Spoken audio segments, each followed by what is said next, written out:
is Berk, your new home away from home. This version of Berk is built on top of previous versions we did for movie 1 and movie 2. We have visited this location so many times, every time we're trying to bring like a new twist. The simplest way to bring that in front of everybody, to make the right decision and to make sure that everybody understands, what's going to be the goal for the movie, is just to do a painting. The beginning of it was to look at landscapes from the region where the Vikings are originated, because we're talking about something that in a way was inspired by history.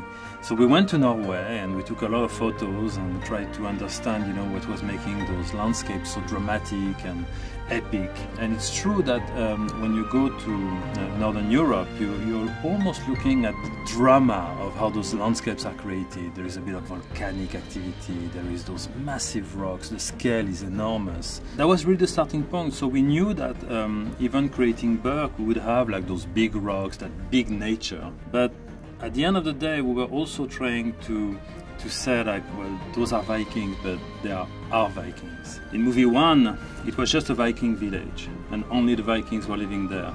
At the end of movie 2, the dragons are moving in, and it's transforming the village. We have a little theory on dragon, which is like the dragons are the element of fantasy of our world.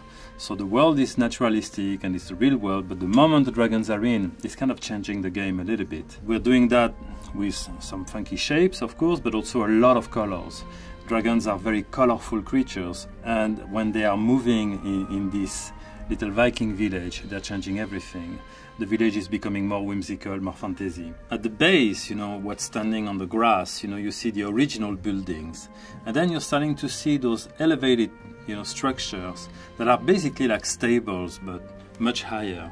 Dragons are flying creatures, so we knew that we wanted also, once we had basically occupied the entirety of this ground space on this island, we had to go up. Building those dragon houses like this completely transformed the look of the village and also created something that has just simply adapted to the dragons. For the people that remember the end of How to Train Your Dragon 2, there's a big, large dragon, the Bewildebeest, that came crashing, into the village, and one of those 2 statues got destroyed.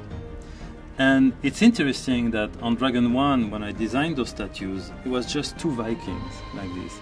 But since Hiccup has managed to create this dragon Viking utopia, we wanted to represent that as well in the changes and in the reconstruction of that second statue. It's a little detail for me, but it's funny that when we decided to rebuild this statue, well, we made it a dragon.